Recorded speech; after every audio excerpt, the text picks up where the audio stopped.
Being a creative business is very hard for anyone to listen to your story. So this is an excellent moment for me, and I'm very excited and very pleased and grateful to be here. An entity like Creative Business Cup is a great way to promote that kind of creative and innovative thinking. The creative industries need this kind of stage to get their pioneers and entrepreneurs up and running. Austria, Serbia, Portugal, United Kingdom, Australia, Costa Rica, Romania, Netherlands, Moldova, Bulgaria, Lithuania, Morocco.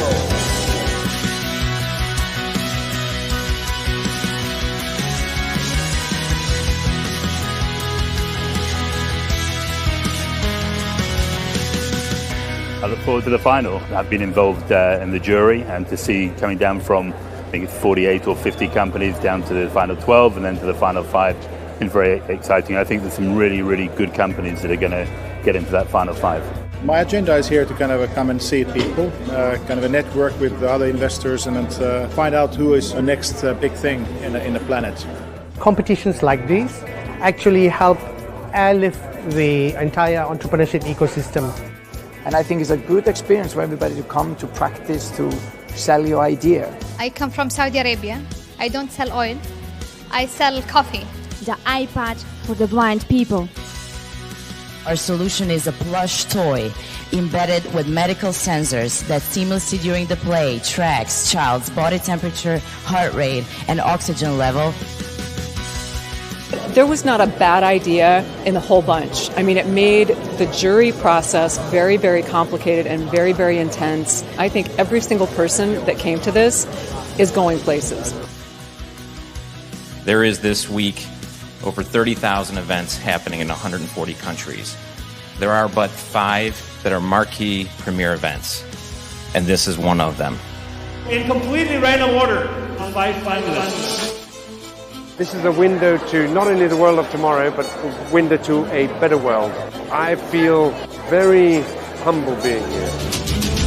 You know, I want to continue to tell them to keep doing what they're doing, and don't second guess yourself, and keep pushing, because the world needs more people like you.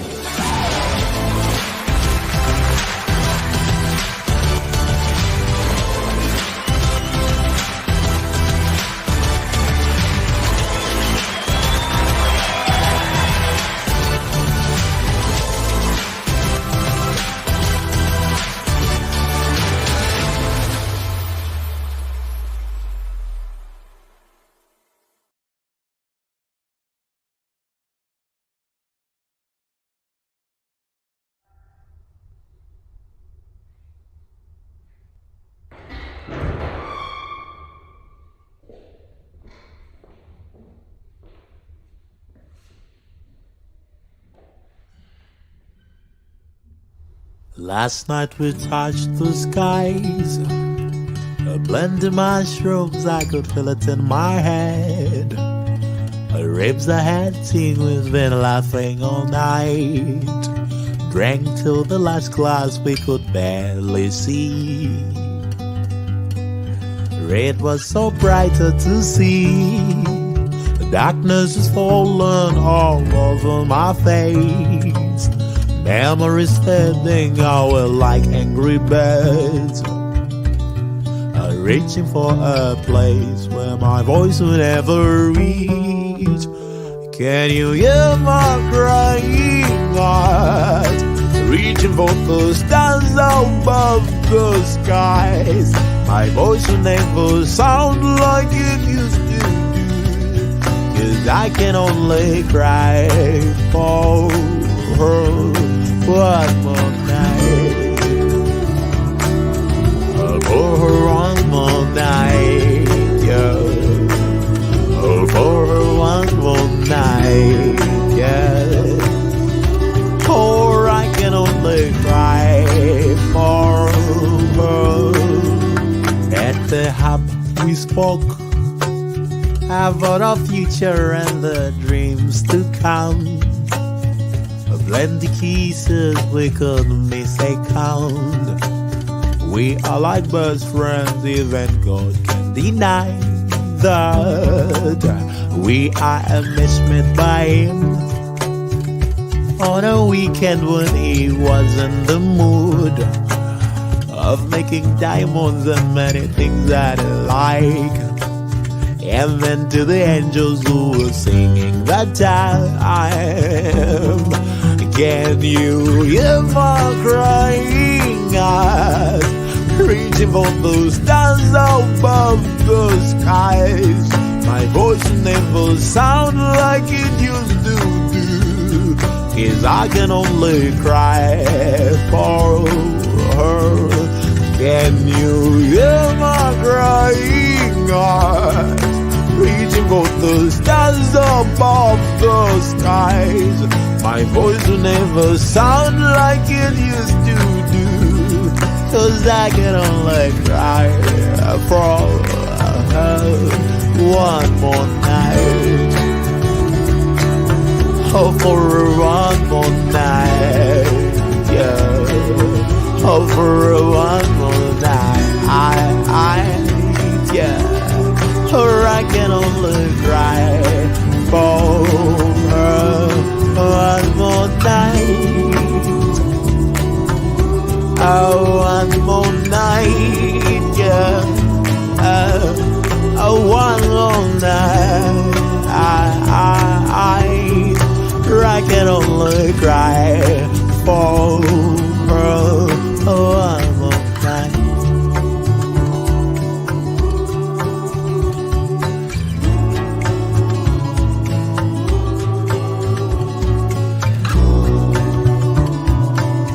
Or I can only cry for her one more night.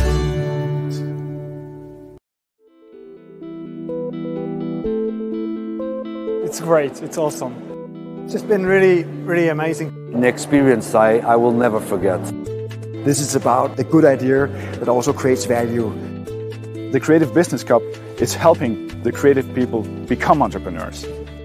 Creative Business Cup has 3 goals. We help startups develop their business. We help investors find great investment opportunities in the creative industries. And lastly, we help corporations become more innovative and find new business opportunities through our startups. Being a creative business is very hard for anyone to listen to your story. So this is an excellent moment for me, and I'm very excited and very pleased and grateful to be here. An entity like Creative Business Cup is a great way to promote that kind of creative and innovative thinking. The creative industries need this kind of stage to get their pioneers and entrepreneurs up and running. Austria, Serbia, Portugal, United Kingdom, Australia, Costa Rica, Romania, Netherlands, Bulgaria, Lithuania, Morocco.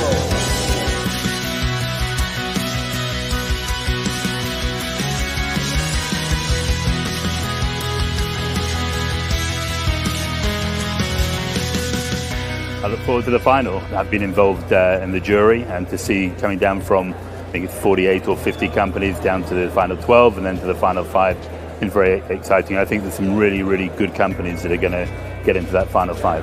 My agenda is here to kind of come and see people, kind of a network with other investors, and find out who is the next big thing in the planet. Competitions like these actually help airlift the entire entrepreneurship ecosystem. And I think it's a good experience for everybody to come to practice, to sell your idea. I come from Saudi Arabia. I don't sell oil. I sell coffee. The iPad for the blind people. Our solution is a plush toy embedded with medical sensors that seamlessly during the play tracks child's body temperature, heart rate, and oxygen level. There was not a bad idea in the whole bunch. I mean, it made the jury process very, very complicated and very, very intense. I think every single person that came to this is going places. There is this week over 30,000 events happening in 140 countries. There are but 5 that are marquee premier events, and this is one of them. In completely random order, 5 finalists. This is a window to not only the world of tomorrow, but a window to a better world. I feel very humble being here. I want to continue to tell them to keep doing what they're doing and don't second guess yourself and keep pushing because the world needs more people like you.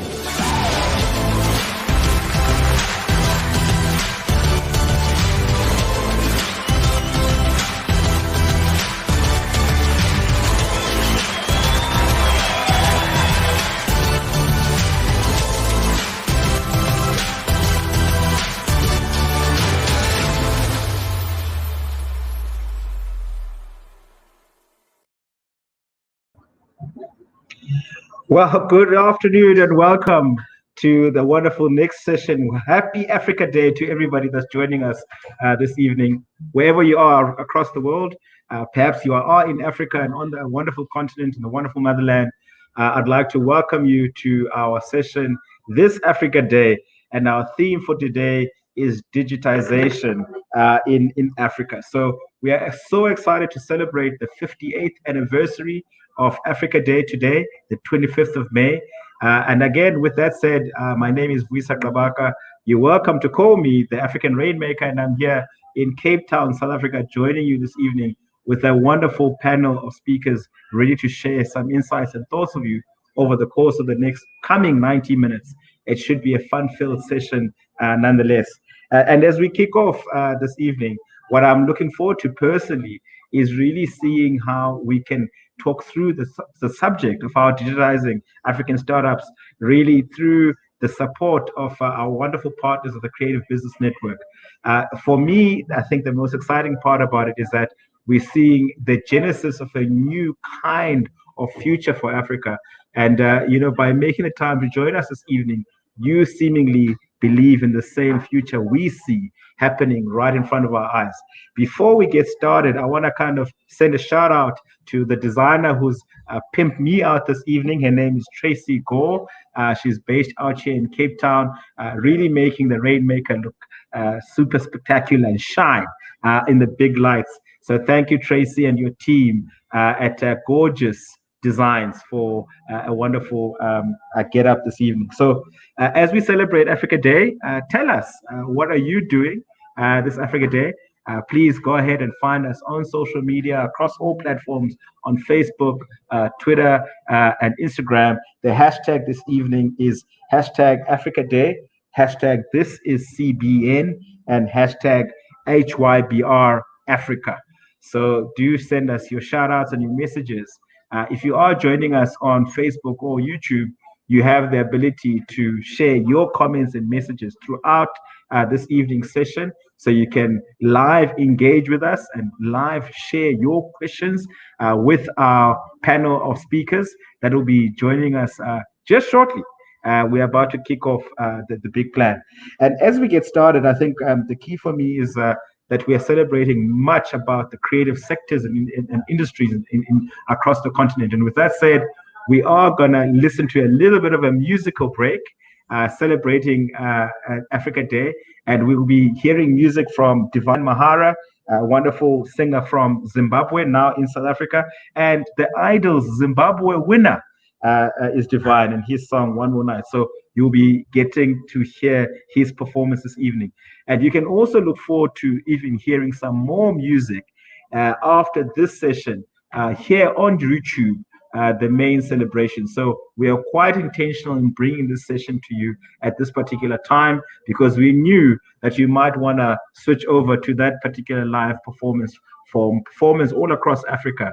But this time, you're here with us talking about how we can all come together in digitizing startups for Africa. So with that said, over to Divine for his musical break.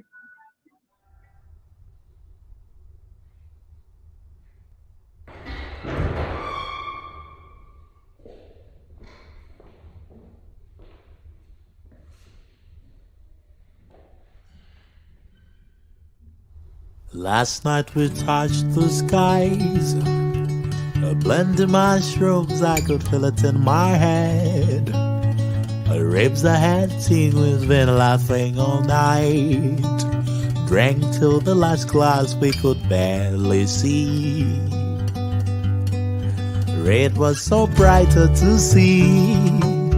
Darkness is falling all over my face. Memories fading away like angry birds. Reaching for a place where my voice will never reach. Can you hear my crying heart? Reaching for the stars above the skies. My voice will never sound like it used to do. 'Cause I can only cry for her one more night. For her one more night, yeah. For her one more night, yeah. For I can only cry for her. At the hub we spoke about our future and the dreams to come. Plenty kisses we couldn't miss a count. We are like best friends, even God can deny that. We are a match made by him on a weekend when he was in the mood of making diamonds and many things that I like. And then to the angels who were singing that time, can you hear my crying eyes? Reaching for those stars above the skies. My voice never sound like it used to do. 'Cause I can only cry for her. Can you hear my crying eyes? Reaching for the stars above the skies. My voice will never sound like it used to do. 'Cause I can only cry for her one more night. Oh, for one more night, yeah. Oh, for one more night, yeah. Or I can only cry for her one more night. Oh, one more night, yeah.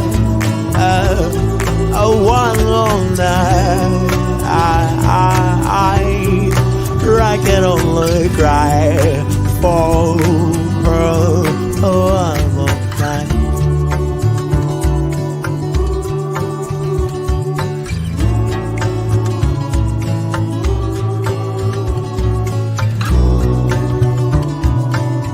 Or I can only cry for her one more night.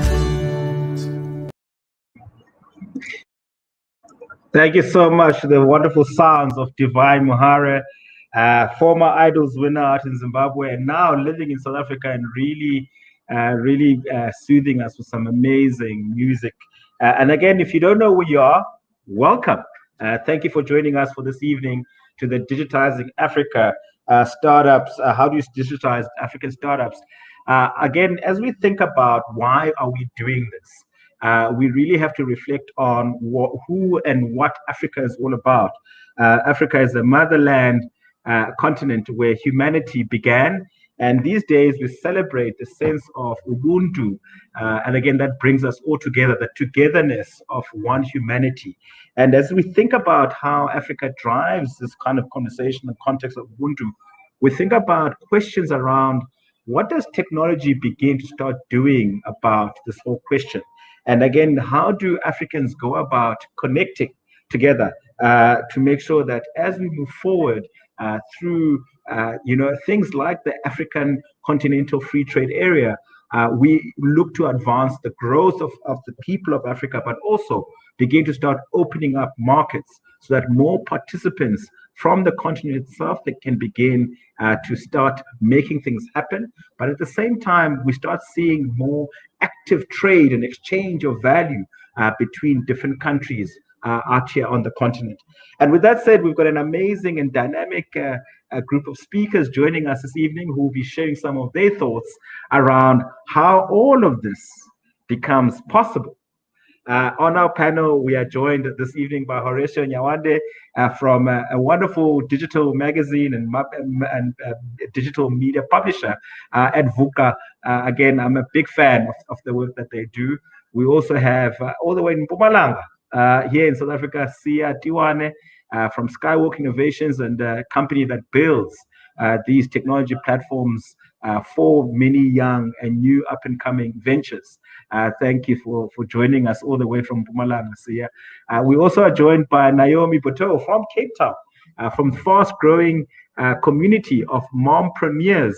The Mommy Mo, the founder there, Naomi Boteau, is here joining us again, looking to share how, again, through mompreneurship, some of these things become possible all the way throughout the continent, having started the questions here in South Africa. And again, putting all of this together, some of the legal components that might be challenges for many African ventures and many African countries to overcome, will be joined by Christian Tabor Racine from Legalese, again, a legal advisory firm in Cape Town, South Africa. Well, welcome to my panelists.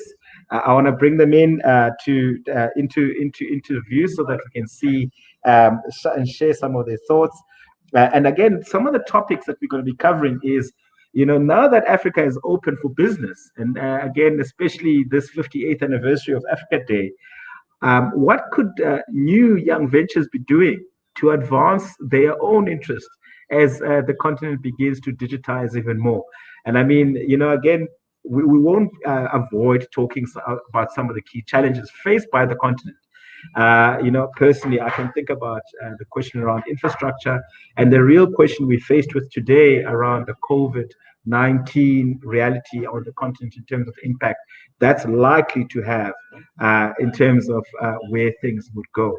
So I want to welcome my panelists to me, and so that we can have this conversation around what the challenges are. So let's in fact, I want to specifically target this initial kind of first round of questions. The first one to Sia. Sia, I wanna kind of, and also Naomi. But for me, it's kind of like, Sia, I'm gonna give you the first stab at it from someone who works with early stage ventures.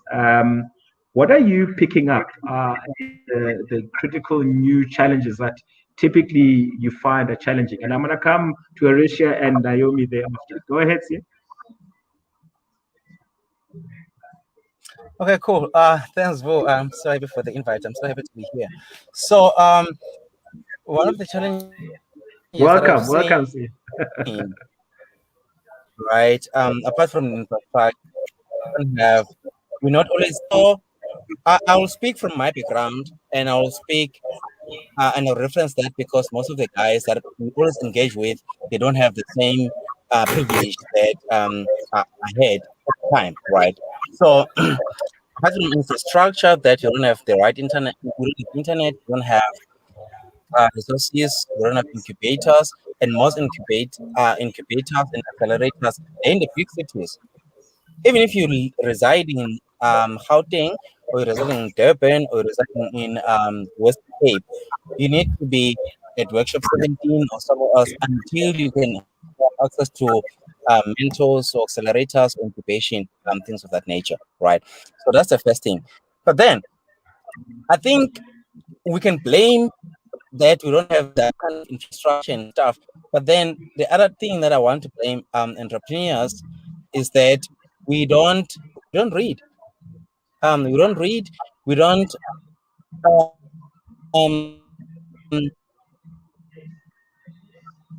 subscribe to podcasts. So we're not doing enough to cover our own knowledge gaps. Anything that will help us to understand some of the things that are really critical to how to build a product-based business or a service-based. We're not at all. We're not. Yeah. We don't even have people like yourself, people like anybody else that has made it, that have tried building technology businesses, that you can say, hey, look, this is what I'm trying to do. How can I do it best? What book can you recommend? Thank you. So I mean, exactly. And I know I know you're making a big effort in kind of bringing this forward I mean, again, for those of you who are watching today, I do find Sia on Facebook, and again, is a very approachable person, and he shares his personal journey. But I want to come to you, Naomi. The designer who pimped me out this afternoon for this session, her name is Tracy Gore, and she's got a brand called Gorgeous Designs, and she's a mompreneur. And I mean, I'm sure you have so many stories of different challenges. I mean, not only, moms have to, run households. You've now built this wonderful platform for them to, amplify their offerings and their kind of small cottage industries. What typical challenges are you finding in amongst your members and amongst your community around the challenges that they faced with in taking their businesses online and to spreading and growing their businesses? Yeah.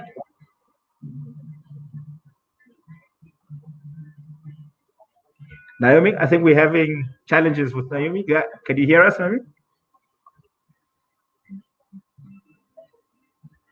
I think we might be having some issues with that. There we go. If you're starting up and wanting to go online, typically you're going to have... We can hear you now. I can hear you. My connection is a little bit slow. Yeah, we can hear you. Go ahead. We do have a delay in the live, but I can hear you. Can you hear me?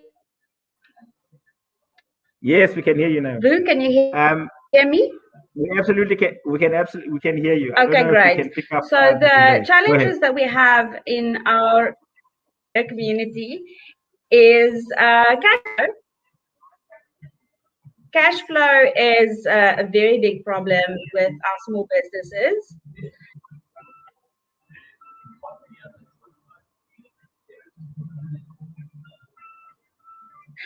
Okay. I think we're having a slight moms want to start businesses and they don't have money to buy their stock. They rely on their clients to order from them so that they can have money to buy stock. So that has in turn a bad effect on when they deliver, turnaround times. Okay, do you want to move to someone else, Food? I can try and change my connection.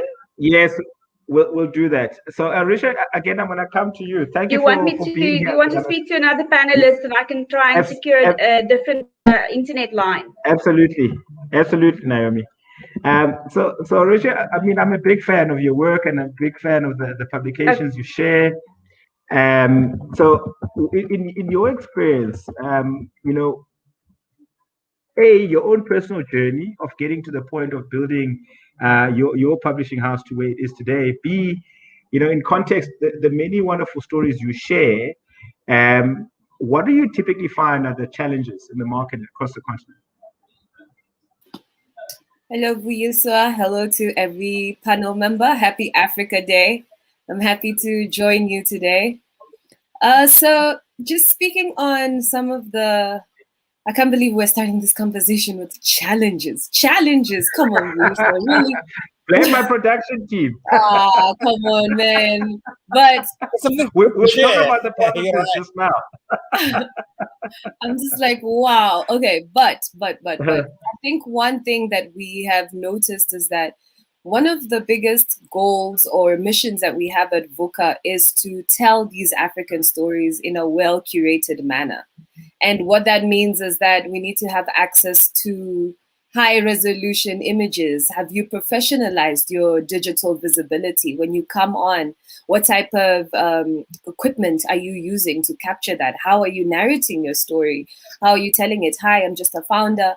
This is what I do. Or are you telling us the story behind it? What got you there and what got you started?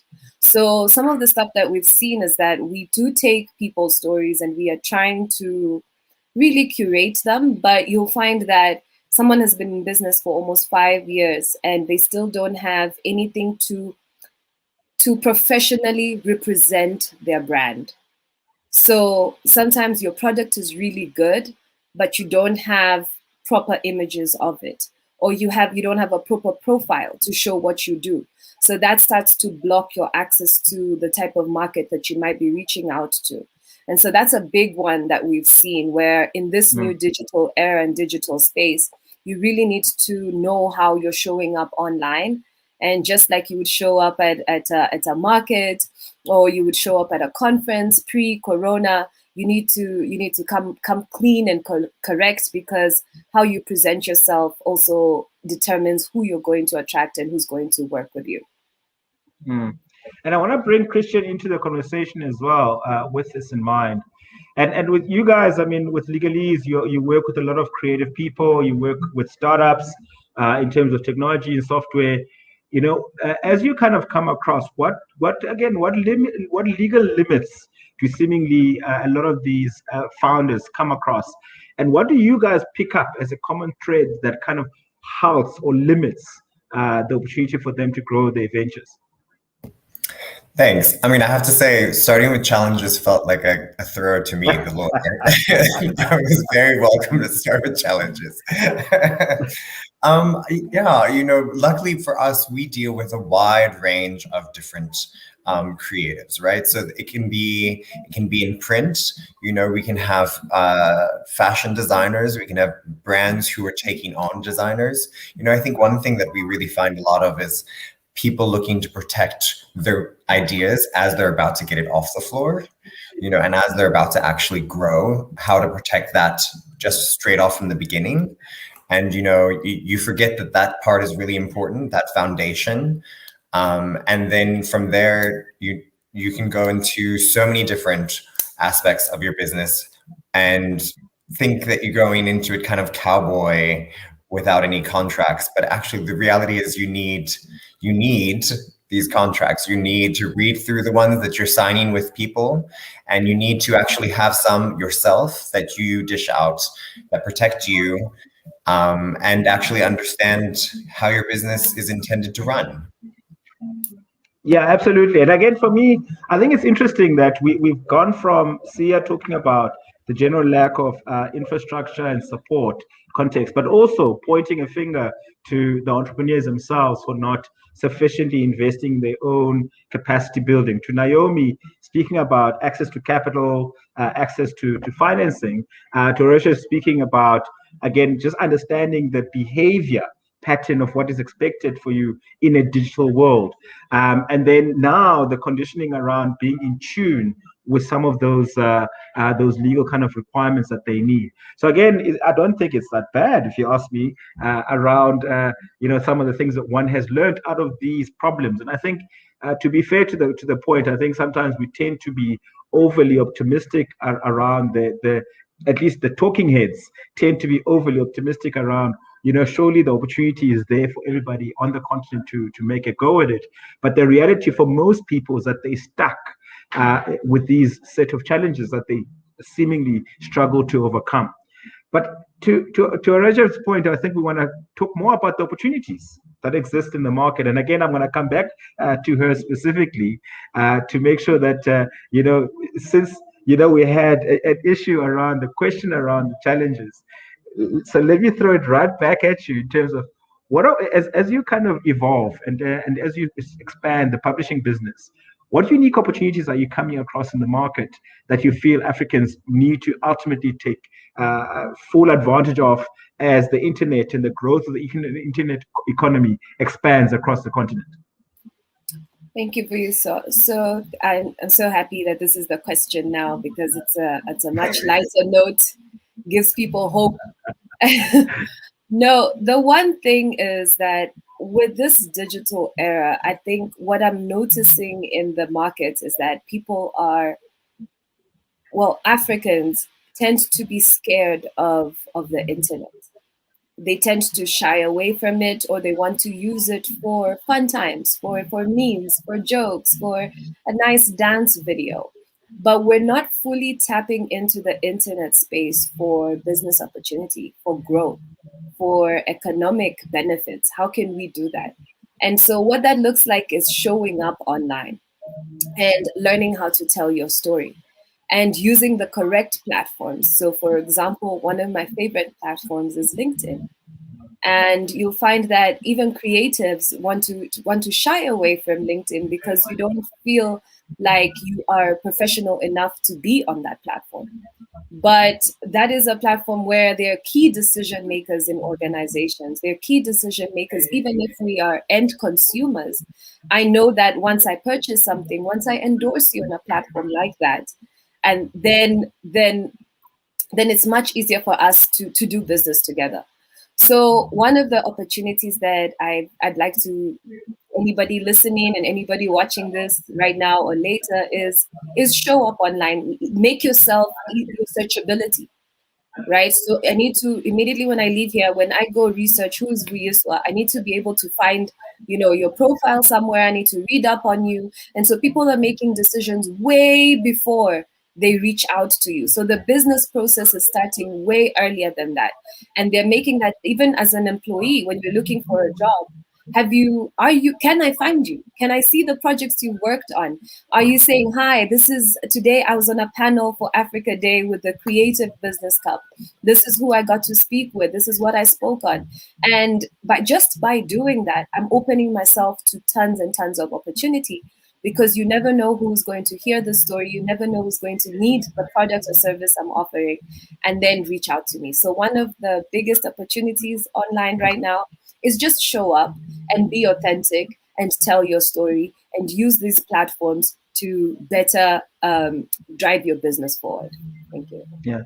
Before I connect the catalyst to what you just said, Risha, I want to thank Naomi. I see is back, so is back with us. So hopefully the connection is much better. In fact, I want to actually throw to her, Naomi, as you come in, because I think the growth of not only the digital publishing, which Oresha is in, but also the growth of the marketplace and the community conversation is becoming quite comfortable and common now in Africa, increasingly. So in your experience, where are the opportunities and what are the opportunities as you see the growth and development of the digital economy? I think like Oresha said, show up online. Wow, that is so important.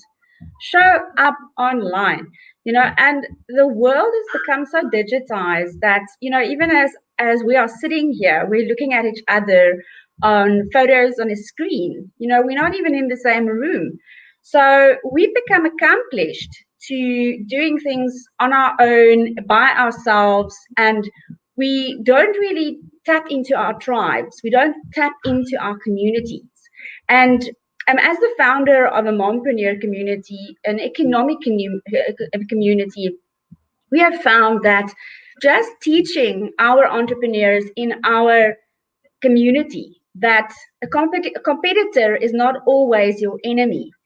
You shouldn't think that if someone's doing the same thing than you, that this person is now your enemy. You should collaborate with your competitors, because the day will come when you can't take on more work, and then this competitor will be your enemy. So you need to go out and put your feelers out and go see who's out there in the world. Like Oresha said, show up online, but also show up in person. Show up for those collaborations so that you can build a community around yourself, a community of real people. In the olden days, people used to have a black book. And in that black book, they would have a name for everything. I see some of us know what that is, giving away my age. And I think in this technological era, it's so important. That LinkedIn profile, that's your connection. That's your little black book. And connect with people in an authentic manner. I get so many messages in my LinkedIn inbox where people are sending me reams and reams of information and asking me to meet with them. And we can't connect on that level. We can't connect when people send us an essay of 100 words. But if you pop in and say a friendly hello, say, hey, I see we're in the same industry. I really have a keen interest in community building. Can you tell me more about yourself or what you do? That's when you start that spark. That's when you start connecting with people. And that connection with people in the digital era is still our key to success. Brilliant. So again, I want to now connect the dots, right? So, you guys are out, again, really participating in catalyzing digital. I want to bring in the catalysts who build the internet with you as entrepreneurs in this context. So Christian, to you, in terms of opportunities for those people who are tuning in, I'm a creative, I'm an innovator, I'm a startup founder. Again, how do I take full advantage of the opportunities to get, really moving in accelerating my growth, utilizing the available tools? Where do the opportunities fundamentally lie? Yeah, I mean, I really like this idea of community that we're discussing here. Communities that you see on LinkedIn, these communities that are your competitors, that are very much directly on the same industry as you. I think it's important to see also this global community that we can get access to when we digitize. So when we go online, right? And not just as a resource for information, because, for me as a lawyer, jurisdictions are different there, but there are still lessons to be learned, and there's still lessons to be learned in the successes of businesses elsewhere.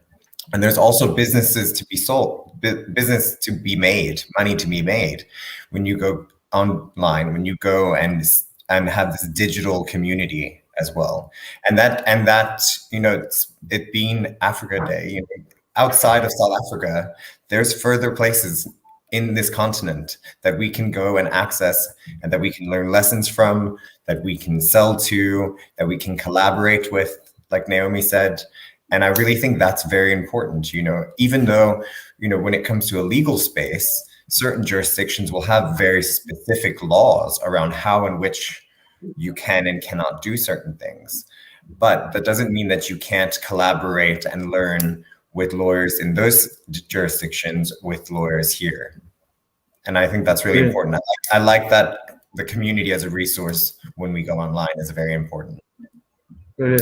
Now, again, I mean, Sia, to Christian's point, I mean, the ubiquitous nature of the internet means that, again, you can reach more people more quickly. So as someone who helps entrepreneurs build the internet and build solutions in the internet, where are the opportunities that perhaps maybe African entrepreneurs and African founders and African creatives should be looking and considering as we move deeper into this space?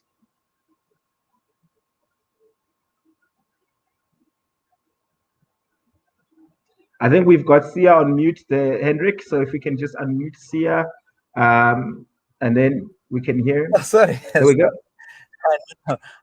I muted myself. So I think we've got about 4 to 5 opportunities that we can look at from the African perspective, right? Sorry. So the first one is, it's a privilege that you can attend any global event. You don't have to fly to San Francisco. You don't have to fly to the UK. You don't have to fly anywhere. So, which is everyone else that has been speaking about, right? The costs associated with that, as well as paying for accommodation and stuff. So that's the first opportunity that I think that is a privilege. And I think that you can find all of these global events at, on LinkedIn, on Facebook as well, if you really are hooked up to some of the really great events and platforms and people, you can get there. That's the first one. The second opportunity is that from a government perspective, locally, right, in our government in South Africa, what is the African government offering for the South African startups, right? We can look at that. Then the other one is digital marketing. Digital marketing, if you look at the exchange rate between the US dollars against the South African rand, you look at the UK against, the euros or the pound against the South African rand, you can do digital marketing, right? We've got a digital platform that you can look at to find the opportunities. Then the third opportunity that I want to speak about is you can partner with what we do sometimes is we partner with guys that they do the same thing that we do, but they're a Fortune 500 company, right? We're a small dev house. We've got Altron, we've got Accenture, we've got a whole of other guys in your industry that are doing the same thing that you do. So you can partner with them, and then you can be 30% partner to a tender or something else, but then you can have that relationship built with them.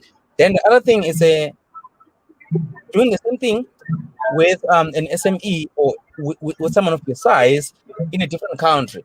So if I have my mentor call it leverage, right? I don't have to build anything from scratch. So if I can get something that somebody has built in Namibia, in the US, somewhere else, I don't have to build it myself, right? So if I can get that person to say, hey, look, I've got an opportunity here. Can I use your technology, or can I use your platform, or can I use whatever that you have to put a cost-effective proposal to my client, because we have that management, right? So those are the few things that I think that is an opportunity that we have as small businesses. Yeah, and I know with the last one, Christian would be like, yes, we can do that licensing agreement with you that goes beyond cross borders. So to make sure that you reach, the next phase, Reading the my next. mind. Exactly. But again, I actually like the comment around again the fact that we are live right now. Again, we are reaching an audience all across the world. And those of you who are tuning in, please, we want you to be part of the conversation.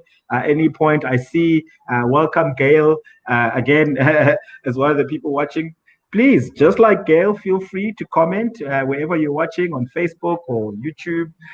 Comment, and we can see your comments on the studio, and we can share your comments with our panel right here in the studio. The next question, I actually only specifically want to direct it to two of our panelists, Naomi and to Horatia, specifically because I want to make sure that we really direct this thing. And I think some of this as well, Sia has touched on in terms of where can you start finding yourself connecting. And maybe what I'll ask Sia to do is share some of his own lived experience of how he's made the connections. So let me direct the question to Naomi and to Horatia now. How can African entrepreneurs connect with each other? So let's start with you, Naomi. How? I mean, where can I get a hold of? I'm a mom. If I'm sitting here watching and I'm a mompreneur sitting somewhere, how do I connect to Mommy Mo? But how else can I connect? What connections are you guys making? To explain what Mommy Mall is an online shopping environment for mother entrepreneurs that I created 5 years ago. I'm very, very blessed to have the opportunity to speak about Mommy Mall because I think that peer-to-peer communities like Mommy Mall is the future of digital marketing in many aspects. And so I've also started a platform which is called the Mall for All. And the Mall for All is just the same thing. It's a shopping environment. You find in Africa, a lot of our entrepreneurs are selling goods. They're selling shoes, they're selling clothes. And as a result of this, they need a credible platform to sell on. And this is the one thing that I've been teaching small businesses since 2003. Be careful where you are seen. Because marketplace, for instance, on Facebook is a place that's rife with fraud and there's a lot of, shady stuff going on marketplace. So the question is, how can entrepreneurs connect with each other? I would say seek out those platforms. Seek the platforms that add value to your business. And something like a place like Mommy Mall is it's a collaborative community where all mothers agree that if we bought from each other and if we did business with each other, then everyone will do better. So in the past 5 years, we've had 36 million rands change hands between entrepreneurs because those women chose to do business with each other. So this is the key. And also your online platforms, like Horatia said, LinkedIn and even Instagram, there are specific methods for you to get into a community. And if it's the Mommy More community, it's on Facebook, but there are other areas as well, such as Instagram. If you are selling goods, if you're selling jewelry or anything visual, then you must be on Instagram. So it also depends on what it is that you are doing. But the most important thing is to ask yourself when you are entering a business space, be it a collaboration, be it a mentorship group, whatever it is, where you find yourself, look around and see who is sitting next to the table, who is sitting here next to me. Is this someone I want to connect with? Is this someone I want to be associated with? Because your associations can lift you up, but they can also drag you down. Brilliant. And again, the digital publishing house called VUCA, what advice do you have for these guys? So I think I'll do the same thing that Naomi did and just take this second to introduce VUCA and what VUCA does.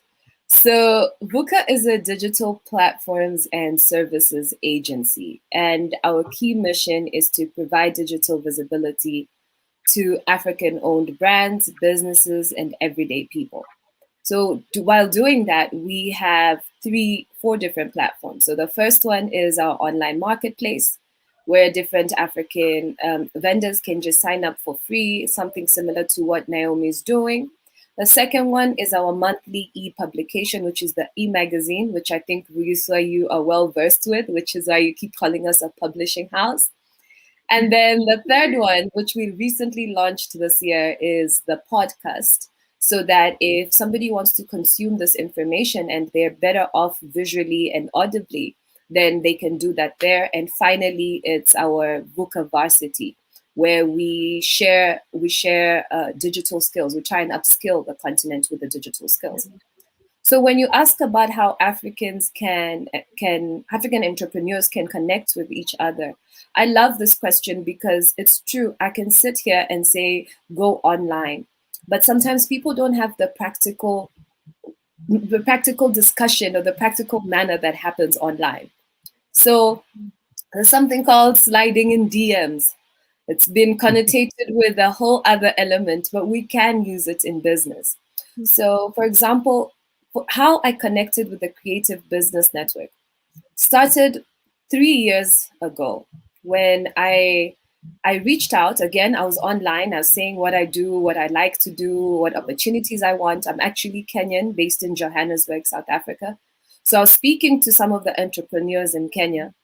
Someone there heard about me, heard that I'm running a business in South Africa, connected me to an entrepreneurial hub in Nairobi, who have a connection here in Johannesburg. I got to meet a lady here in Johannesburg. She wanted to work on a project with me. 2 years later, I met the lady who's running the Creative Business Network, and today here I am. So this connection happened 3 years ago, and it went through that entire food chain. So there's that whole notion of I know somebody. So that's the networking of, since I know someone, and the only reason why I can introduce you to someone else is because you're constantly speaking about what it is that you do, right? So if you constantly go ahead. And I see you got some love from Mark Van Berg. There, I think, is another fan of the magazine. So thank you, Mark, and thank you for joining the session. and then one last thing was there's a program that I'm running online, a fitness accountability program. And one of the ladies, when I was trying to get signups for it, because how are we connecting? I said, look, I can either go on Facebook, as Naomi is saying, and you go on Facebook and you have to pay for ads, and somehow I don't know how to connect to these people.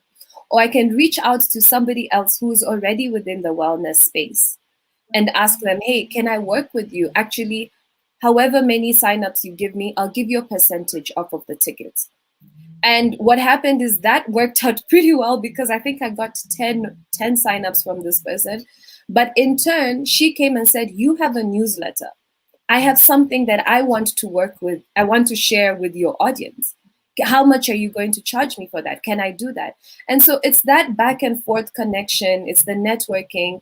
That's what's keeping us going as Africans, because that's what we did offline anyways.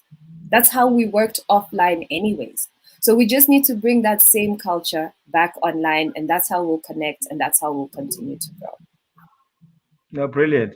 And again, so that we also remember, this very session is hosted and made possible by another community. If you are a creative anywhere in the world where you are watching this, you're welcome to join us on the Creative Business Network community. It is cbnet.com.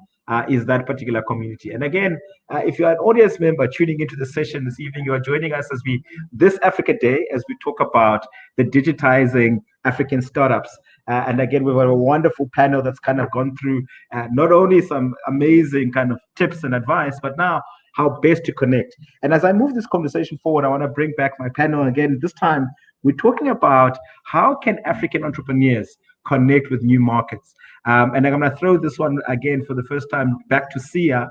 Sia, what do entrepreneurs need to be doing to connect to new markets? And please share a little bit of your story. I mean, Sia, for those who know him well, is a Forbes 30 under 30 again alumni, and again at the same time he's built his business in the US, in the UK, in Australia, and in SADC as well, in Namibia. So and now he's living from initially starting his business in Cape Town, now living and working between Mpumalanga and Gauteng.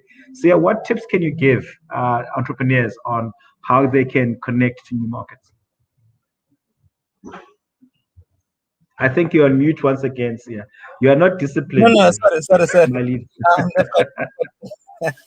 I've got 2 to 3 tips. I can share my story, which I think is going to be valuable if I share, the few 2 to 3 tips. So the first thing is you need to think global, right? Sometimes it's difficult for anyone to think global.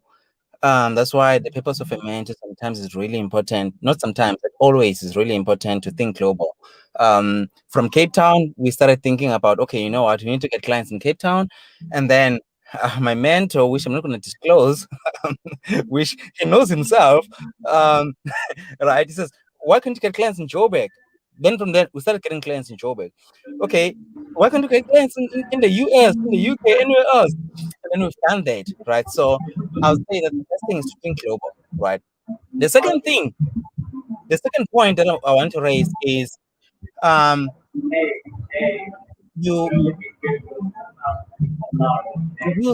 use what I call I found it online. Actually, it's called the 6-degree principle, right? So a 6-degree principle is one that you need to connect to. If I need to connect to Richard Branson, Bill Gates, Elon Musk, out of my network, right? I have about 6 people that can get me there. Right, so I can connect to who can connect to somebody else can connect to. So I use that 6-degree principle that whoever that you connect to, you can use the 6-degree principle to get to that particular person. You can literally connect to anyone in the world with the 6-degree principle. Then the third part, right? The third part, which is the last point, is you need to be clear. I needed to go to Swaziland, right, to start our business there. In Swaziland, I'm like, okay, who knows people in Swaziland? I said, hey, voice, if you know anyone in Swaziland, I need to connect to a technology officer that runs a business in this particular nature. So I don't want to waste my time. I don't want to waste somebody else's time to say, I need to connect to a specific person in Swaziland. No, I'm being specific. I need this particular person. The person is doing this particular role and running these specific companies, and then therefore you can really connect to anyone, literally anywhere in the country. If I need to connect to someone in Tanzania, I can do the very same thing. That, hey, you connect me to someone in Tanzania. They're running this company, and then they're doing this particular work. The reason why I want to connect with this person is this. So therefore, he can look in his network to get me to be connected with that person. That's it. Great. So yeah, and again, I mean, for me, I want to bring back all my panelists. I mean, this is a very important question, and I'd like to hear some of their thoughts. Again, as they come in, I want to acknowledge everybody that's tuning in and listening in. It looks like Mommy Mole has got some fans out in the audience. The community is live, and so welcome, Jolie Dean. Thank you for joining the session. Welcome. Again, you too can join the conversation. Simply send us the hashtag this is CBN or this Creative Business Network and join us. Make a comment on Facebook or YouTube, wherever you're tuning in. Do chat to us even after the session if you're tuning in after the session. So guys, the market opportunity one. In fact, interestingly, I want to come to Christian because I think it's interesting with lawyers. I have a very interesting relationship with professional service providers who in general are always the most amazing kind of launch pad people to talk to. So normally when you are entering a new market, you have to have a lawyer and accountant. What most people don't realize is that they typically go to the lawyer and accountant in the local country and only talk about legal stuff and accounting stuff. Me, I talk about, okay, listen, now that I'm giving you business, what business can you refer to me so that I can start doing some business? So as a lawyer, how do you look at the whole market opportunity and how do you guys support? And talk a little bit about the background to Legalese as well. Yeah, I think, the way in which you attract professional services, right? You enter into a space and you need support, right? And you need to come to a place where you can get support in many different ways, right? So with Legalese, we don't do just one area of law. We do multiple facets with experts in them. So with one business, you then get support at every angle of your business, at every growth space of your business. So if we're lucky, we get to start with you when you're small and then watch you grow and get to go there for the whole ride with you, and then when you end up in different markets, like we were just discussing now, one of the things that I always just think of is that you just need to feel empowered. You need to know enough so that you feel confident to do what you have to do for your business. And sometimes the best way to feel empowered is to hire someone who knows that area, or even not even someone who knows that jurisdiction, but knows how to figure out that jurisdiction, where to look. Obviously the internet is a resource, but the internet is full of a lot of things that are not resources, and it has a lot of things that can make you get lost and look the wrong way. Having someone who knows where to look for it and help you find that answer can be very empowering and can really help you, I think, from any stage you are in your business, hopefully all the way up to the top. Brilliant. And again, a deep insight. I mean, for me, I've certainly referred business to Legalese, and Eitan's a wonderful friend, and I've loved seeing and watching the agency grow to where it's grown, and bringing wonderful minds like Christian on board to continue that momentum. Because that day, I think the future is going to be built by those who create it. So again, let's companies, and again, the very interesting thing about your business is the fact that it sits in that very unique space between a fully fledged legal firm and a consulting and advisory firm. So you offer those legal advisory kind of components without the stuffiness of a typical law firm. Without having to go to court all the time. Yeah. And a fun fact to all of those who are tuning in, the MD of Legalese is himself a DJ by night. He actually is. And a good DJ. And I'm not just saying that. So let me give the opportunity to Horatio and Naomi to also throw in some of their thoughts around where do the new opportunities for market growth for African ventures come from? Starting with you, Horatio. I was hoping you wouldn't start with me. Okay, so today you and I, we're not communicating. I'm very passionate about showing up online, so I'm going to touch on that as well. There's how do we even keep up with trends, right? So right now there's a new platform that I'm really, really enjoying called Clubhouse. And Clubhouse has opened the world to me, and I feel like everybody needs to know about it. It's recently been rolled out to Android like never before. And what it is, it's voice social networking. And you get into rooms that you choose based on your subjects of interest, and you can either get up on stage and then mute your mic and speak on that subject. As Siabongo was telling us that he has access to a lot of people, Clubhouse will give you that access. Or you can just be in the audience and learn, because he also spoke about how, are we listening to podcasts? Are we reading up on our industries? Are we learning? And through learning, we are able to develop our own initiatives and our own information around that becomes ours, and we now start becoming subject matter experts.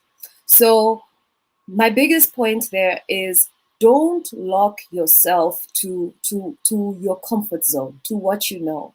In order for you to grow, you need to have that spirit of wanting to explore, of getting onto these platforms. A lot of these things are free. You don't need to pay for membership.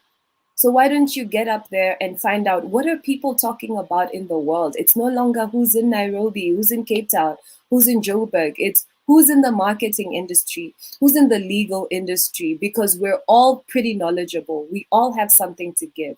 And so that's my point there. Let's be brave. You know, let's be childlike, as Naomi might say, and let's be willing to really put ourselves out there and truly see what brilliant opportunities we can explore.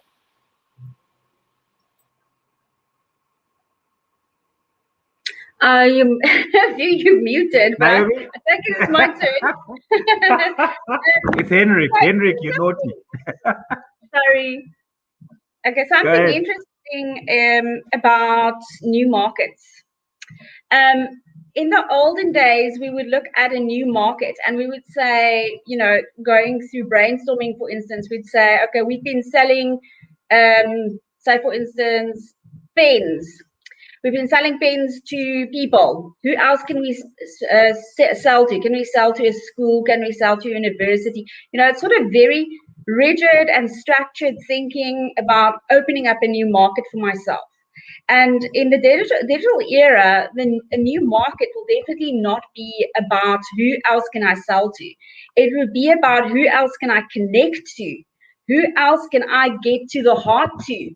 And in the digital era, money is not the be all and end all of everything. Attention is. So if you can grab someone's attention, you can create a new market just by being that attention grabber, just by being the one that's different. So from old industry stories and anecdotes, we can learn from companies such as Outsurance. They were the first insurance company to pay something out. We can learn from Kalula. They were the first company to make flights available at a cost-effective rate for people. And so instead of doing a brainstorming, instead of sitting with your team around a table and everybody's sort of half falling asleep because we're now trying to workshop this problem, there's this method that you can use. It's called edge crafting. And it was coined by Seth Godin, one of the guys that I love and follow. You might know Seth Godin and his work. And Edgecraft is all about learning from other successful companies. So even if you're a small business, go and look at, and it doesn't have to be in your industry. So we look at Kalula. What did they do? They made air travel accessible. If you are working with something, I can give you an example out of my own community.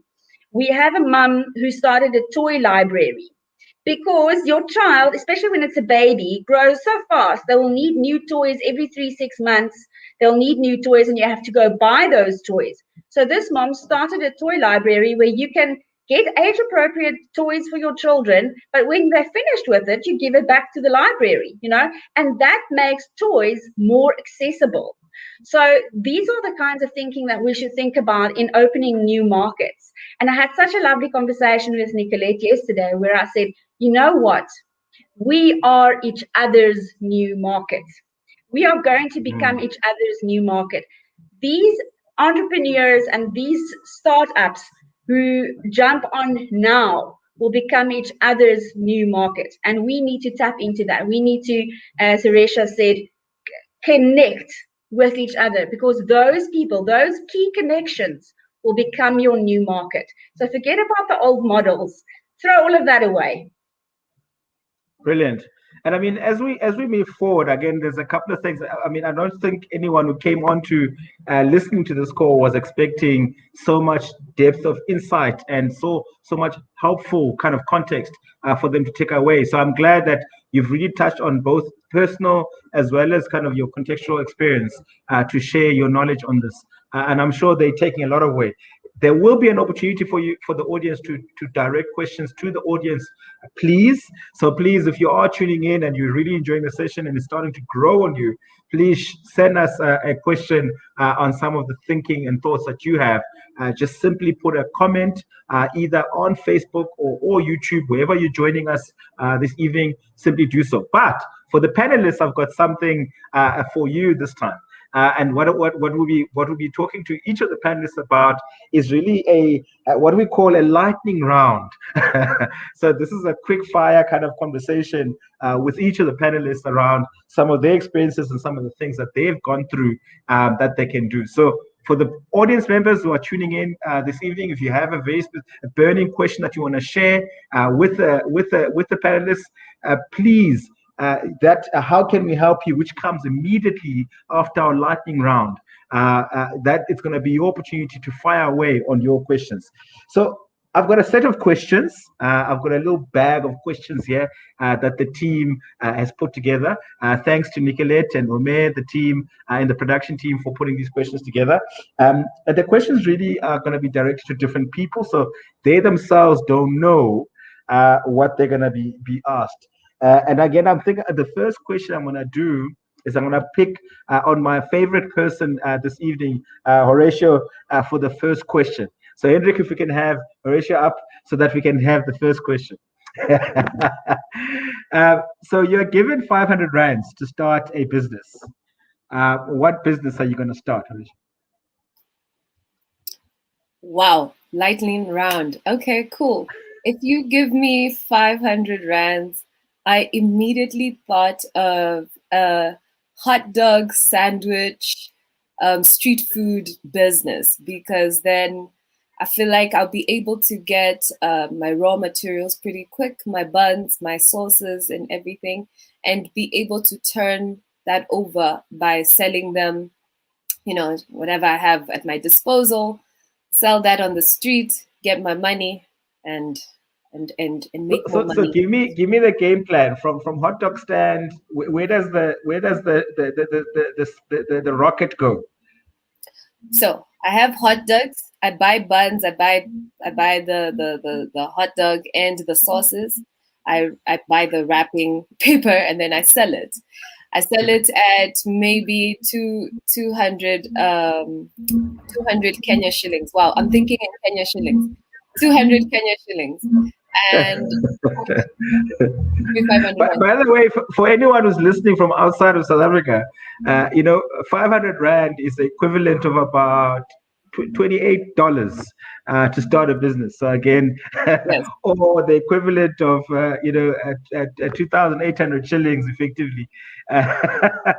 So yeah. This is what happens when you do. This is what happens when you do business in different currencies. Now I'm like, okay, 500 rands. Why am I only thinking in shillings?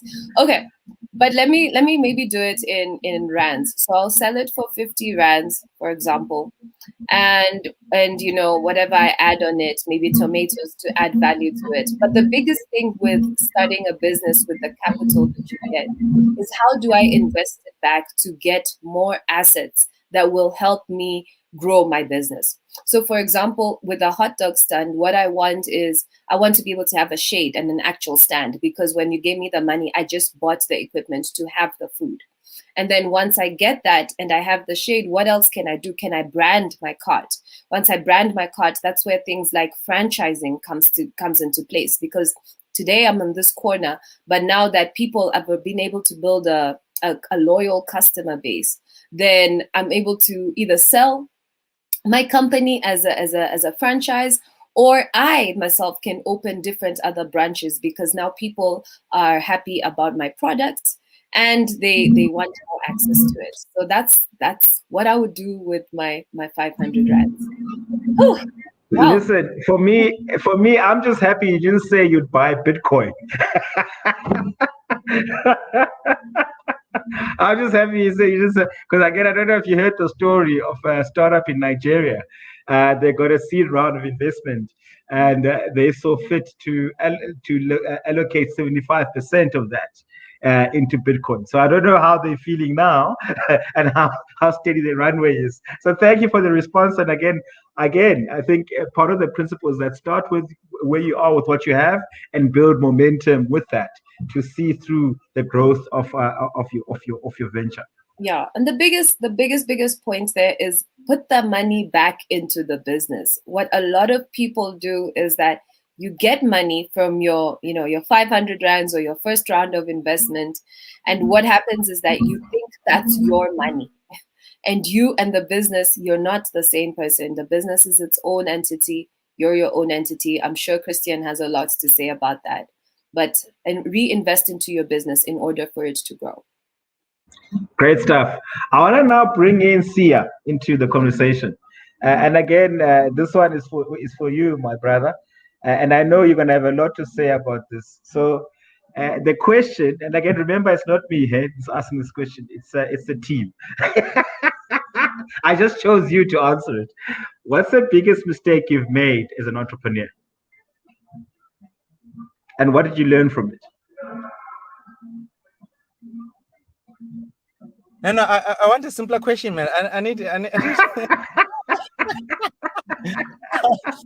a simpler question. Serious note. But I think, this is difficult. I mean, there's so many mistakes that you can't choose one. yeah. Look, there are a lot, but I would choose two, right? The biggest mistakes. So I think the first one is find the right people. The biggest mistake is, this is difficult. Okay, no, let me do this thing. So there's a service-based business that I'm running, and then there's a product-based business, couple of product-based businesses that I'm running, right? If I were to choose and if I were to go about it from scratch, I'll do this. I spend so much money on a service-based business, on the profits and stuff, and trying to run a product-based business, and which I was hoping that a service-based business is difficult to scale. A product-based business is much more easier to scale, right?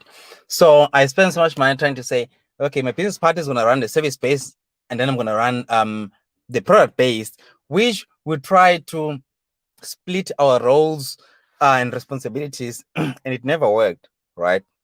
So what I would do in that case, going forward, I would say is that I would rather focus on one business, grow it, start with an end goal in mind, grow that business. When you want to diversify, because with a service-based business, it's difficult to scale on a serious note. It's extremely difficult. Grow that business to a certain degree. When you get to a certain degree, I'll sell a portion of that service-based business to a larger company that does exactly what we do with Bytes or Altron or Accenture and stuff. And then I'll go back, I'll take those profits and then choose a product-based business, because you need to balance your income. Out of that, from then I would say I would appoint someone that is going to be a CEO, and that is going to be a whatever roles that I would need, right, on that specific business. I'll hire those people to operate on that business. I would appoint them for a specific duration, even if it is 18 months or whatever the case might be. Appoint them to do that specific business for that duration, and then from then see if I can manage the revenue that I'm getting from a product-based business than a service-based business, because to scale that is that's all. Thanks, yeah. Thanks. I mean, I think that was a good one, actually. It turned out pretty well. I want to bring in Christian for the next one. And again, I want to remind Christian that this is not me asking these questions. The team has asked these questions. I just so happen to choose you to respond to the question. And again, I just want to quickly acknowledge everybody who's put up their questions. We will get to your questions shortly in how we can help you. So just hang in with us, and then we'll get the panelists to respond to your questions. But keep those questions coming. Just simply write a comment on the chat with your burning questions. I do see the questions coming through. So thanks to those of you who have taken up the opportunity to ask a question. So Christian, quickly for you, this is going to be an interesting one. There's no. I think you can redact some names. There's no client lawyer privilege here. But the question says, what's the most outrageous thing you've heard an entrepreneur claim? The most outrageous thing you've heard an entrepreneur claim. No names need to be mentioned. I think one thing we we get a lot of is everyone's always going to be the next, and they're going to be either the next Uber, or they're going to be the next Airbnb, or they're going to be the next Facebook. Everyone wants to be the next something, and I see why people do that, because they want you to kind of associate their brand with the intention to be. But just my advice to everyone out there is be the next you of what you want. Be courageously just you, and don't try to be Facebook or Uber or Airbnb. So talk me through a little bit, just for a second, on that. When someone's coming up and they've got, clearly, which is maybe a good enough idea, but they're so emphatically focused on being the next Zuckerberg. What is that conversation like as a lawyer and as an advisor? Yeah, I think I play sometimes the role of, unfortunately, this is the reality. I want to encourage and dive into how we can make this idea real. But I often end up playing the role of devil's advocate, where, so what are you going to do if this, then this, and I think that conversation sometimes actually just strengthens their idea and makes them even more courageous to do what they want to do. And then other times I think it helps them kind of form a more realistic approach to their brilliant. And again, can we please ask more African innovators, creatives, the more authentically African you are in your outlook and your context, the more successful you most likely are, and the more readily everybody will come around you. So thanks for that, Christian. And again, I've saved the best for last. I'm bringing in Naomi this time. And Naomi, once again, it's not me who brought these questions up, it's the team. But this, for me, I think is actually a very good question for you. I think you're going to have a very interesting response to this. So being Naomi, being a mom, a digital marketer, and the founder of the marketplace for moms selling stuff, what is your favorite productivity hack? Oh my goodness! Oh my goodness! You know what? I think we're always looking for shortcuts, eh? We're always looking for how can we do this faster. And if I have to give a sort of a shallow answer to that, I would say, have a calendar and have your, I've got this lovely app called Cozy where I plan my day, and it gives me, it's like a push notification on my phone, and it's bing, you've got a meeting in 10 minutes. And that calendar type app is something that's excellent for you to keep you on your toes. But I think the real authentic answer to a productivity hack would be to surround yourself with the right people. If you are going to be building an organization and building a business, your business can only be as productive as your staff and as the people that you surround yourself with. So as an entrepreneur, we often think about our own outcomes and what are we going to do to make this and that and X and Y, Z work.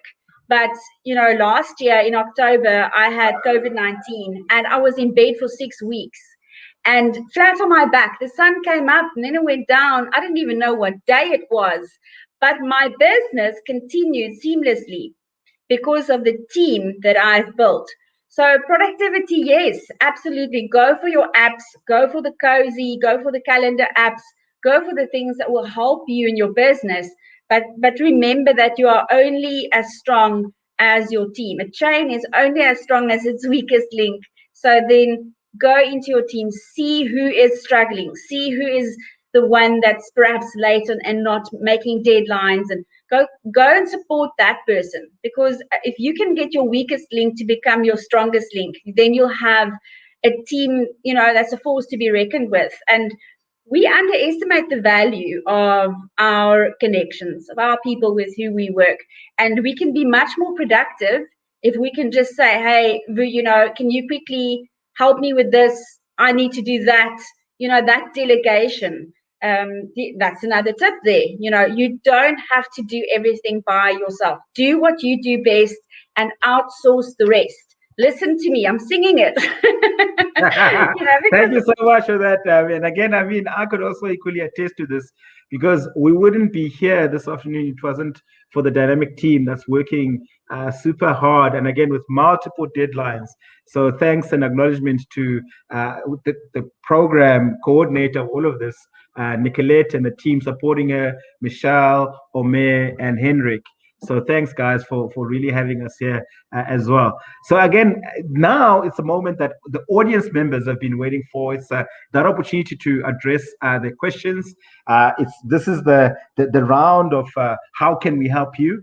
And again, I wanna with this bring all our panelists onto the screen because we've had a number of questions come through from our audience, specifically around a few things. So Hendrik, please bring all the panelists onto screen so that we can address some questions to them. I'm gonna kind of look at the pick of questions to ask, and the first one, I guess, is a light-hearted one, and I think it goes to you, Christian. And again, it's from David. So David, well, firstly, welcome and thank you for having joined us in the session. I don't think it's Christian who's the DJ. It's actually his partner, Eitan. No, it's not me. It's my man. It's my director. Do you DJ by any chance yourself? I don't DJ. No, I definitely dance to DJs, that's for sure, but I don't know about DJing myself. No. I think the music Eitan plays is called electronica, right, or something like this, right? If I recall correctly, it's one of these upbeaty new age stuff that he does. Yeah, but not techno housey. Yeah. Yeah. I see we have another question here directed at Horatio. I think maybe that's the second. Okay, let's start this question first. This is from Yolandi. Yolandi, thank you for your question and thank you for having joined us on the call. She asks from Facebook, what are the basics or fundamentals to make digital marketing work for small business? Where should one start? What are those basics? Sia, do you want to try and give it a shot at this, and then I'll let other members contribute as well. Go ahead. No, actually, I'm a wrong person because I'm learning myself, right? But then some of the things that I've learned recently, or let's say when COVID started, is you need to understand whatever that you do online, where are you leading your people to? Where are you leading your potential customers to, right? Where we started ourselves is define a persona. Who's my ideal customer, right? Define a persona, understand that I'm looking for this specific of a customer.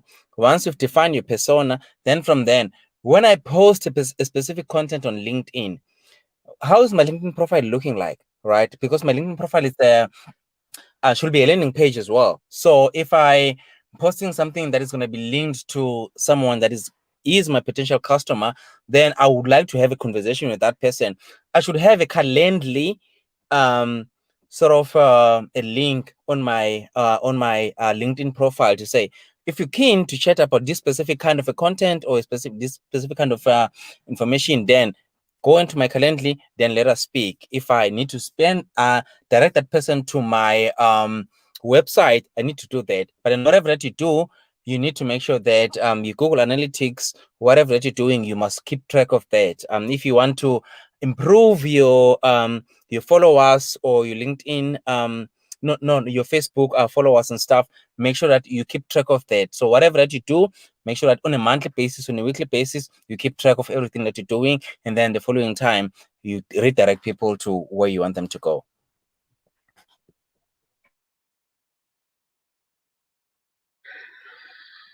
Horatio, you want to give it a go as well? Give some tips? Okay, so as VUCA, I love this question because VUCA has grown organically to date. So we haven't paid ads. We've used our 6 degrees of network, as I think one of the panelists was saying. And all that means is that we've really, really worked hard to, whoever we cover, we set them up to win, for example. So if I cover Sia on my magazine, what do I ask him? I send him content for him to put out, because I could just tell his story, and then he'll read it and be like, oh, thanks for telling my story. But how am I capitalizing on this connection with Sia, right? So I'm giving him the content. I'm even giving him the script right out when he shares it online. So that has nothing to do with any money or whatsoever.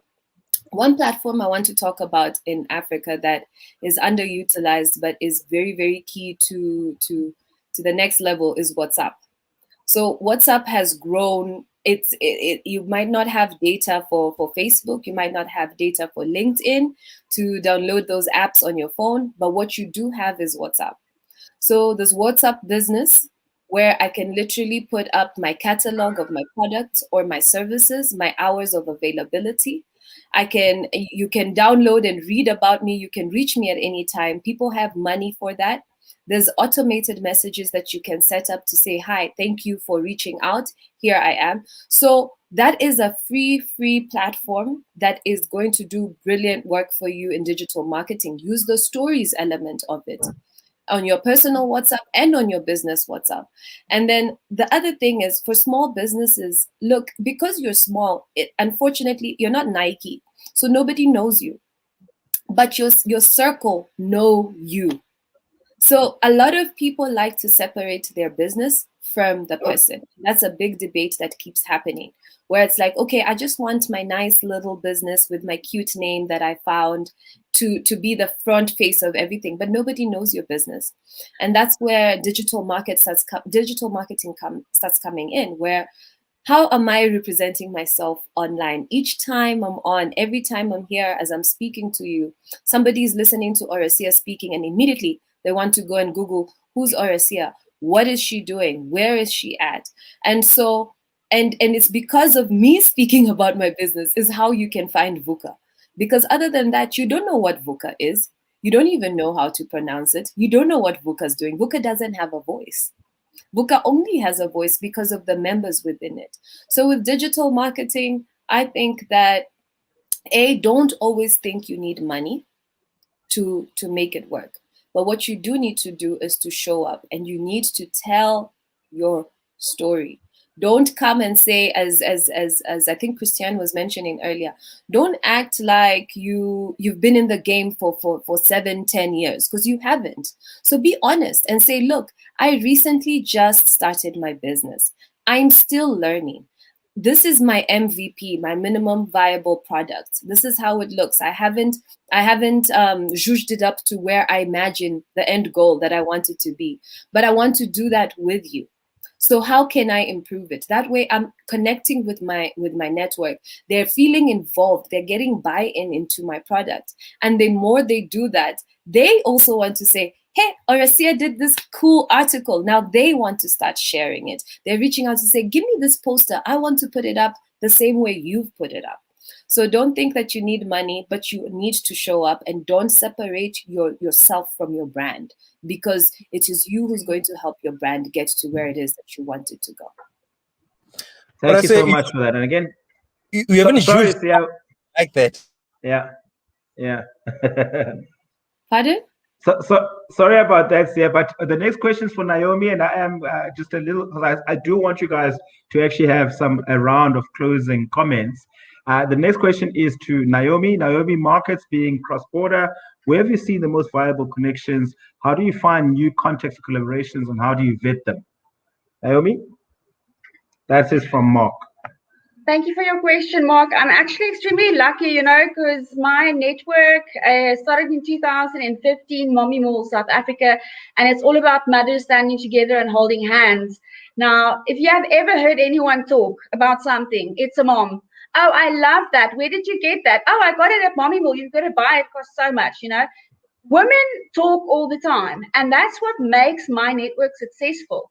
They are speaking to each other all the time. And so I'm lucky in terms of that, in terms of being in a space that is very female. And I think men can take a little bit of learning from that sort of, it's an inbuilt nature. It's not something that we were taught. It's just that something we do. In terms of global markets, I've been lucky to attend international conferences. And as a result of that, I've built very strong connections, not only with women, but also with men in business all around the world. So I've got a global network of people that I can plug in at, at the drop of a hat. But this is because I've exposed myself to those opportunities. So when you see an opportunity to connect and network with people who are like-minded, I'll give an example. 2017, I went to a conference called the HYBR, a leadership conference for change makers in the world. And this is about people who really want to see difference in economies, in the world. My question is always, why is it that women, and especially mothers, are the least paid employees? In terms of in our country, in South Africa, this discrepancy between salaries between men and women still exists. And why is it that 60% of women in South Africa are single mothers, yet they are getting the worst salaries? So are we really looking at the future? Are we looking at our children? Are we looking at feeding, educating the next generation of our country? So Mommy Mall is not just a platform. It's a place where we invite other people like yourselves, men, women, aunties, grannies, everyone, to come and buy from a specific group of people for a specific purpose. If you, for instance, can go green, if you can have a better carbon footprint, then you can buy your next book or your next electronic device from a mother and make a difference to people in a closed and smaller economy. But to answer your question about getting into global contacts, get yourself into even panels like this, even online events where you can connect with other people who are in other countries. Thank you, Naomi. Our final question, and try please make it quick, Oresia, is are you on Clubhouse? And what has your engagement been like on Clubhouse? That's also from Mark. Yes, I'm on Clubhouse. We have a room for VUCA on Clubhouse. And no, I'm not yet holding my personal Clubhouse rooms, but it is in the pipeline. The engagement is great because people reach out to you immediately. And I feel like everybody there is just willing to help and willing to collaborate. So whenever you connect, the magic happens instantly. It's amazing. I'll also follow the VUCA group then on Clubhouse and do some Clubhouse stuff. VUCA Clubhouse issue things. So that's it for the Q&A. And again, now we are into our last word.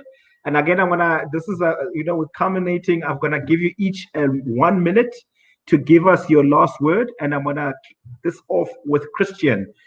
For Christian, we started at the top of the hour, and again we've had a lot of things to share. As we come to end, in a minute, give us your last word. Yeah, I think maybe you need to realize there's so many different things that go into what you're doing, right? There isn't just one thing. You have an idea and you think you know how you're going to get it out there. But there's a lot of red tape. There's a lot of regulations. There's a lot of things that people don't know that professional services, like Ru said earlier, they actually do. And communities do. So I just want to leave this with saying, take advantage of that. Let yourself get empowered by knowledge. The knowledge of your community, the knowledge of professional services that you hire to help you, whether it be in this jurisdictions or others, and go on and go forward that way. Because when you do it that way, you'll be courageous and you'll do the things that you have to do. And from what I can hear from everyone else, I think that's really one of the messages today. No, absolutely. And thank you again for taking the time. Thank you to the team at Legalese for supporting the amazing work. And we really look forward to doing some more things with the team at Legalese as we move forward. No, definitely. I also want, absolutely. Thanks, Christian. I want to bring in Naomi now. Naomi, over to you. In a minute, please give us your last word. Thank you so much. So as a marketing strategist and a business coach, I would like to encourage everyone to take baby steps. And in the process with me, I can help you to understand your brand and your market and your business and your opportunities better. So this is what I do. I help small businesses. I've been doing it since 2003. Understand where you're going, roadmap your business so that you know where you're going, and remember your connections. Plug into people around you. They are your most valuable resource.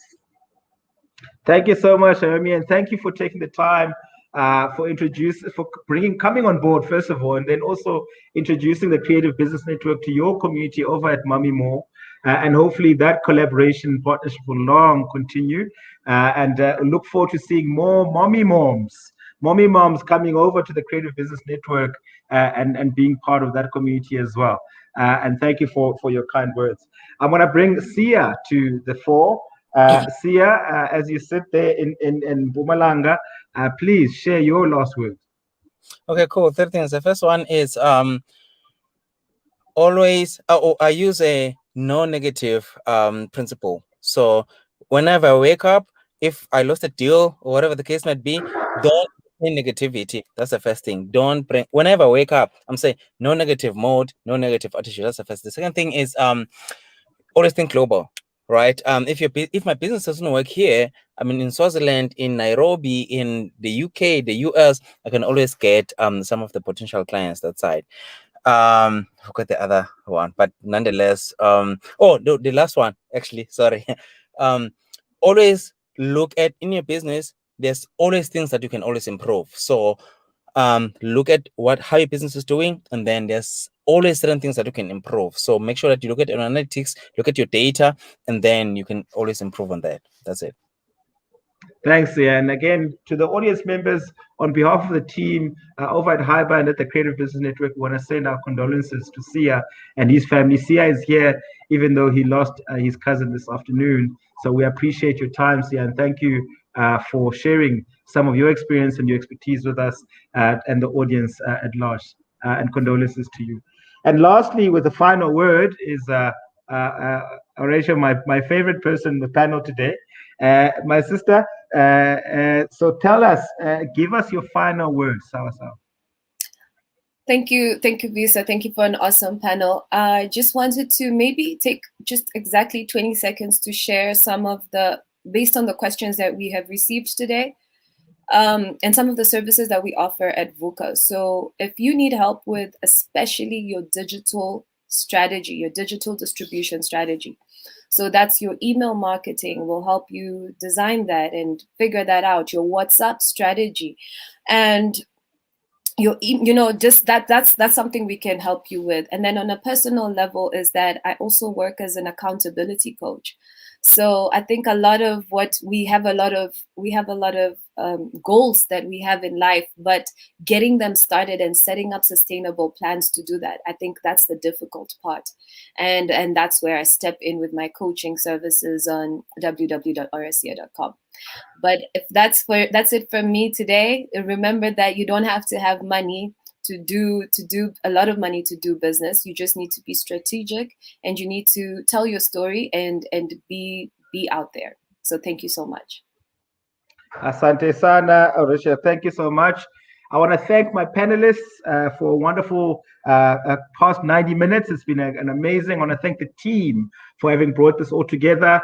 Really, and again, look out for the launch of the Creative Business Network in South Africa in September. And do continue to follow us on Facebook, on YouTube, and engaging in the community on hashtag This Is CBNet. And again, go across the website, cbnet.com. For more details on how you can be part of the Creative Business Network across the world. With that said, my name is Visa Kabaka, the African Rainmaker. Thank you so much for having taken the time to join us and being such a wonderful audience and so incredibly engaged. With that said, good night.